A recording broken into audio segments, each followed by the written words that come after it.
Njye baramvuga buri munsi wagira ngo nabaye iciro ry'imigani. Mana ni iki nakoze kuko mbaho gutya.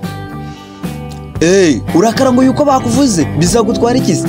Bareke bavuga ayo magambo, bareke babunze umuntu. Ibyo bakora ntibikagukanga.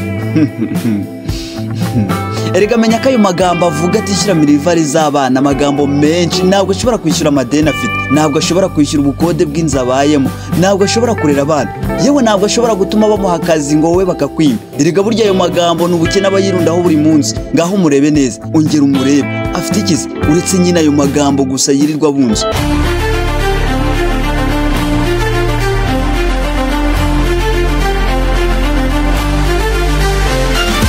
Reka nkwibutse ibintu bibabaza ariko ari ukuri. Abakire ntibavuga byinshi, barakora. Nagiye bafite cyo gusobanurira isi impamvu barimo kurwana intambara zabo. Wowe uravuga, urasobanura, urirengagiza ariko nukora. Uzi impamvu abakire bavuga make? Si uko batabasha kuvuga, ni uko bamenya ko amagambo menshi atubaka inzu, amagambo menshi atishyura amadeni, amagambo menshi atishyurira abana babo minerivari. Burya umukire yicara mu gicucu agaseka atavuga, akarira atavuga, agakora atavuga. Niyo mpamvu yasohotse ku mugaragaro abantu bose baceceka, kuko ibikorwa bye bisakuza birinze amagambo 100,000. Ariko se wowe uri hehe? Uri ku mbuga nkoranyambaga uri gupostinga memes buri munsi, wirirwa kuri TikTok buri munsi nta kintu ukora, uvuga ubuzima bwawe, usa n'uwigisha abandi ibyo nawe utigeze ushyira mu bikorwa. Wirirwa uvuga ngo nzabigeraho ryari, kandi buri munsi wirirwa usinzira wumva ntacyo bikubwiye. Menya ko buri gitondo umukire arahaguruka yambara ipfundo ry'amahoro mu mutima, ariko ajya ku kazi. Wowe se uhagurukana iki? Uhagurukana amagambo ku mbuga nkoranyambaga, upostinga kuri WhatsApp ntacyo bikubwiye, amagambo mu kabari, amagambo ku muhanda. Niba ariyo nzira wihaye, uzagera mu cyumweru gitaha utabasha no kwigurira icupa ry'amazi. Abakire baraceceka diya kuko bazi ko amagambo menshi ntacyo akugezaho, amagambo menshi ntabwo akugeza ku bukire, ahubwo amagambo menshi arasenya.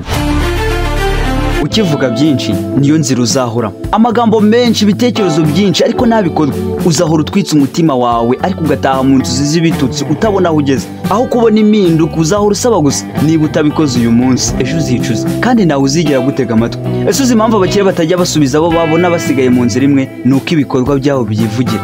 Bo barakora, ntibavuga amagambo gusa, ibikorwa byabo birabavugira. Ndabizi biragoye diya, ariko nawe watangira. Ngaho gerageza uyu munsi. Ese reka nkubaze, nicyo uri gutekereza? Witegereza ubuzima bwawe, nta wundi ubitera. Ni wowe wihitiyemo kuguma aho uri, ukihitiramo amagambo, aho ibikorwa biri. Abakire bafite ibanga, ni ukuri. Gukora kutavuga byinshi, ahubwo gukora byinshi. Ceceka, ukore, uce bugufi, ujye mbere. Banza utsinde ubwoba bwawe, utsinde ubunebwe bwawe, utsinde urujijo mu mutwe wawe, kuko niba utabikoze uzasiga nawe uzagutegereza diya. Iyi si iragenda yihuta. Reba inshuti zawe, abavandimwe bawe, ababyeyi bawe, nta n'umwe ukwitayeho. Wowe kora kandi ukore cyane. Kora, gera ku ntego zawe. Amagambo menshi ntiyaguhesha agaciro, ibikorwa byawe nibyo bizatuma isi ibona ko wiyubaka. Ubuzima ni urugamba, ariko intambara si y'abavuga byinshi, ni iy'abakora cyane bagacika intege, bakavuga gake ariko bakubaka. Ndagusabye uramutse ubikoze, niba ubyumva neza, uzaba umukire w'ukuri. Kandi niba aya magambo agukoze ku mutima, ntuyareke ngo agupfire ubusa. Ngaho sangiza inshuti zawe, kora subscribe, like na comment.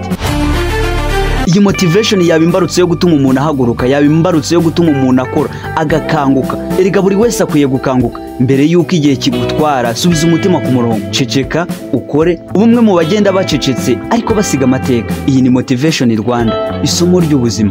Rwanda Event TV, mugira amahoro n'amafaranga, ndabakunda.